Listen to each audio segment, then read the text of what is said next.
ओम तब कथामृतम तप्त जीवनम कविवीडितं कल्मषापहं श्रवणमंगलम श्रीमदाततं भुवि गृह्णन्ति ये भूरिदा जनाः।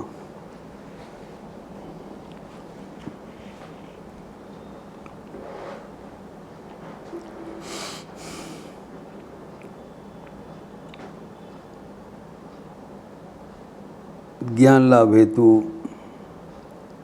मन को ईश्वर केंद्रीय करने के लिए 20 प्रकार का साधन का विस्तार कई दिनों से चर्चा हो रहा था। इसी को ज्ञान कहलाता है, इसको विपरीत ही अज्ञान है।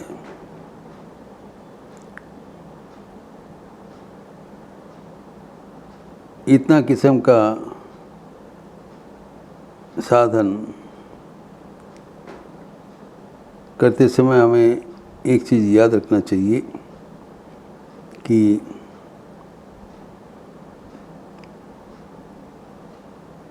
ईश्वर सदैव हमारे साथ है। भगवद गीता के अष्टादश अध्याय में वर्ष 61 भगवान कह रहे हैं, ईश्वर सर्वभूतानां हृद्देशे अर्जुन तिष्ठति ब्राह्मण सर्वभूतानि यंत्ररूढ़ानि माया।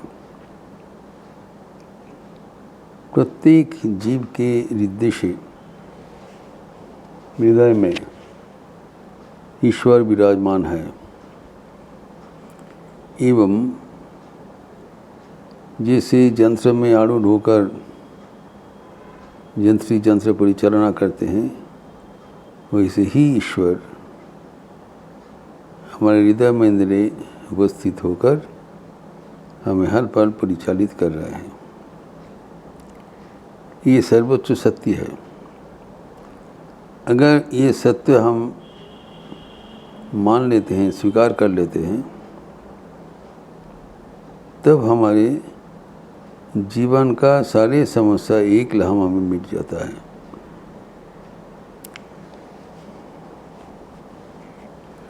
हम ईश्वर के हाथ में यंत्र मात्र होकर परम आनंद में रह सकते हैं।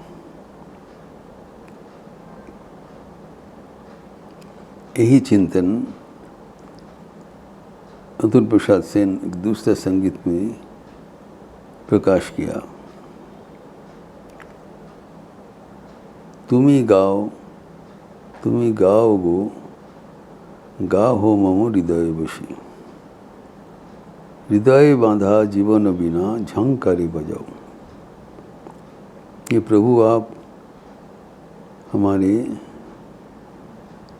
हृदय मंदिर में विराजित होकर आप संगीत सुनाइए। जो हमारे जो जीवन बीना है, जिसको हृदय में तंत्र के साथ युक्त हुआ है, अब उसको अपने हाथ में लेकर उसके साथ आप संगीत परिवेशन करें, अर्थात हमारे जीवन संगीतमय हो जाए एवं स्वयं भगवान इसके परिचालना करे।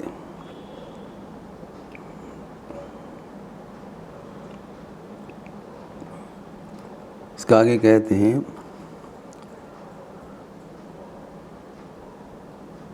तुम्हारी पथो चाहिया चोलियो तोरी बहिया मुक्तिर गान गाही भय भावना भुलाओ। कोई चिंतन का कोई अवकाश नहीं है। भगवान का निर्देश अनुसार हम आगे बढ़े। वो प्रहत पल को हमें नियंत्रण कर रहे हैं। हमें कोई घबराने का अवसर नहीं है। ये नहीं है जीवन सदैव आनंद में रहेंगे। इसके बारे में भी कहा गया है, चित्त जबे दग्ध हवे एमरु प्रांतरे स्निग्धो करो तारे। हम मान लेते हैं कि ये मरु संसार में कभी कभी कड़ा वातावरण में हमारे चित्त दग्ध भी हो सकता है, वो सहन लेना चाहिए। भगवान को सान्निध्य उपलब्धि करते हुए जो भी कुछ परिस्थिति हो उसको स्वागत करके मान लेना चाहिए, तभी जीवन मधुमय होगा। फिर आगे कहते हैं, तुम्हारी सुरे छंदे पाखीरा गाहे आनंदे। जो अगर हम चारों ओर खोल के देखते हैं, इस सृष्टि में सब आनंद में विराजमान है। तो पंछी लोग, उन लोग काकली करते हैं, सब आनंद में है। इसीलिए कहते हैं, तुम्हारी सुरे छंदे पाखी तक आनंदे शिष्य कोरी आमारे से संगीत सिखाओ। उन लोग जिस ढंग से स्वाधीन होकर आनंद में कलरव करते रहते हैं, वैसी मैं भी आपका जय घोष कर सके, वो संगीत मुझे सिखा दीजिए, ताकि हमारा जीवन भी संगीतमय हो जाए, भगवत केंद्रित हो जाए। ये सब जो चिंतन का वही जड़ है।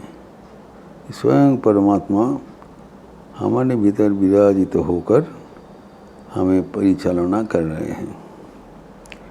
अगर यह बात हम लोग हर पल याद रखें, तब जीवन में कोई तनाव या हताशा का अवसर नहीं रहेगा। हमें सदैव याद रखना चाहिए कि हम स्वयं परमात्मा के हाथ में निर्भरशील है। वो सदैव हमारे साथ है, ये हमें अपने ओर ले जा रहे हैं।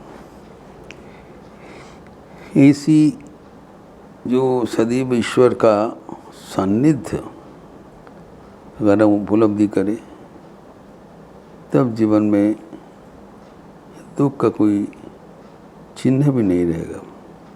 ईश्वर आनंद है, आनंदमय है, आनंदपूर्ण है। हम ईश्वर के साथ सदैव युक्त हैं, तो हमारे जीवन में निरानंद का कोई अवकाश ही नहीं रहना चाहिए। वो हमें जीवन को परिचालित कर रहे हैं। उनकी जो गीत संगीत जो हमें हृदय का तार को लेते ही, अर्थात हमारा जीवन भी उनका संगीत में शामिल है, वो लेते हुए अद्भुत संगीत परिवेशन करने। So this life is a period of Joy. ये आनंद को उपभोग करने का जगह है, ये दुख में शोक करने का जगह नहीं है। Provided we are in touch with God.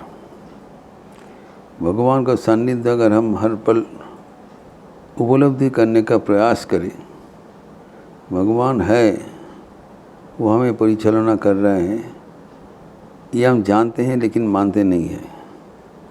जिस दिन से हम उसको मानना चालू करेंगे, इस वास्तव को हम ग्रहण करने के लिए हमारे सटीक पदक्षेप होगा कि भगवान ही हमें परिचालित कर रहे हैं, तब कोई दुख, हताशा, दुश्चिंता का कोई अवकाश नहीं रहेगा।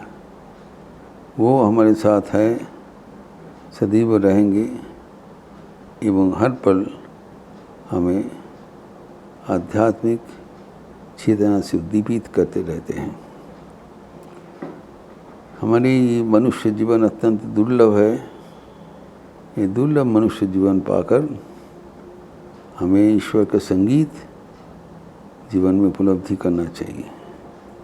इसलिए बताया, हृदय बांधा जीवन बिना झंकारे बजाओ।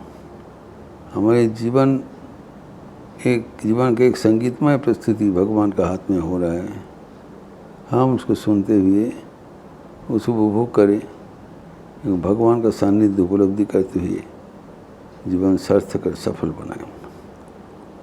इसी करके जब हमारा मन जीवन ईश्वर केंद्रित रहेगा, तब पूरा जीवन में कोई अशांति, कोई तनाव, कोई दुख का अवकाश नहीं रहेगा।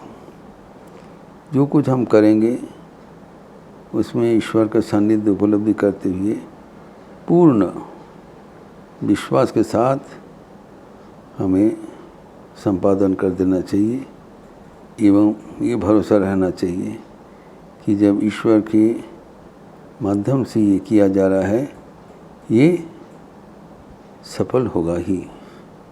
इसमें व्यर्थता का कारण नहीं है, कारण ये भगवान को किया जा रहा है। तो ये समझते हुए अगर हम कर्म करें एवं ईश्वर के चरण में सारे कर्म समर्पित करें, तब हमारे जीवन ही एक पूजा बन जाता है।